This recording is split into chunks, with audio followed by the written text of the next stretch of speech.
நோவாவின் பேழை. அன்றைய தினமே நோவாவும் நோவாவின் குமாரராகிய சேமும் காமும் யாபேத்தும் அவர்களுடனே கூட நோவாவின் மனைவியும் அவன் குமாரரின் 3 மனைவிகளும் பேழைக்குள் பிரவேசித்தார்கள். ஆதியாகமம் 7:13.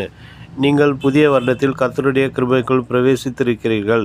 அவருடைய அளவற்ற அன்புக்குள்ளே, தயவுக்குள்ளே, காருண்யத்துக்குள்ளே பிரவேசித்திருக்கிறீர்கள்.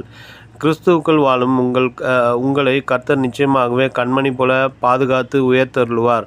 மோசே பிறந்தபோது எகிப்தின் பார்வோனுடைய கொடுமையான சட்டங்களுக்கு தன் மகனை தப்புவிக்கும்படி அவனது தாய் ஒரு சிறு நாணல் பேழையை செய்தால் அதில் குழந்தையாயிருந்த மோசேக்கு மட்டுமே இடம் கிடைத்தது. நோவா செய்த பேழையோ நோவாவின் குடும்பத்தார் அனைவருக்கும் இடம் கிடைத்தது. நோவாவும் அவருடைய மனைவியும் அவருடைய மகனாகிய சேமும் அவருடைய மனைவியும் காமும் அவருடைய மனைவியும் யாபேத்தும் அவருடைய மனைவியும் பேழைக்குள்ளே பாதுகாக்கப்பட்டார்கள். இன்றைக்கு நமக்கு முன்பாக ஒரு பேழை இருக்கிறது.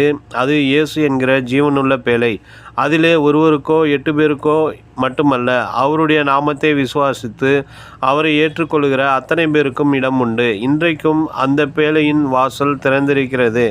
நம்மை பேழையில் கூட்டி சேர்த்து கொள்ளும்படி கிறிஸ்து ஆவலாய் இருக்கிறார். நோவாவின் குடும்பத்தார் அந்த பேழைக்குள் பிரவேசித்தார்கள். தேவ பிள்ளைகளே, நீங்களும் உங்களுடைய குடும்பத்தாரும் எங்கே இருக்கிறீர்கள்? பேழைக்குள் இருக்கிறீர்களா அல்லது பேழைக்கு வெளியே நிற்கிறீர்களா? உன்னதமானவரின் மறைவில் இருக்கிறீர்களா அல்லது வானத்தின் கீழெங்கும் திறந்து விடப்பட்ட நிலைமையில் இருக்கிறீர்களா? சர்வ வல்லவருடைய நிழலில் தங்குகிறீர்களா அல்லது மாயான உலக சிற்றின்ப நிழலில் தங்குகிறீர்களா? இன்றைக்கும் உலகத்தின் முடிவுக்கு வந்திருக்கிறோம். தனிப்பட்ட மனிதனுக்கும் முடிவு உண்டு. தேசத்திற்கும் அரசாங்கத்திற்கும் முடிவு உண்டு. உலகத்திற்கும் ஒரு முடிவு உண்டு. சரித்திரத்தின் அடிச்சுவடுகளை புரட்டி பாருங்கள். அங்கே நாகரிகங்கள் எழும்பின, நகரங்கள் எழும்பின, அநேக சாம்ராஜ்யங்கள் தோன்றின, அநேக சக்கரவர்த்திகள் பேரரசர்கள் எழும்பினார்கள். கர்த்தர் அவர்களுக்கும் முடிவை உண்டாக்கினார். நாம் வந்திருக்கிற காலம் உலகத்தின் முடிவு காலம். பேழைக்குள் பாதுகாக்கப்பட வேண்டிய காலம். நீங்கள் குடும்பமாய் அதற்குள் உட்பிரவேசிக்க வேண்டும் என்று கர்த்தர் விரும்புகிறார்.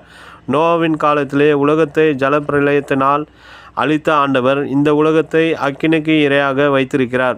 தேவ பிள்ளைகளே, இந்த புதிய ஆண்டிலே கிறிஸ்துவாகிய பேழைக்குள்ளே நீங்கள் இருக்கிறீர்களா என்பதை மறுபடியும் ஒரு முறை சீர்தூக்கி பார்த்து குறைபாடுகள் தெரியுமானால் உடனடியாக சீர் செய்து கொள்ள முன்வாருங்கள். நினைவிற்கு எல்லாவற்றிற்கும் முடிவு சமீபமாயிற்று.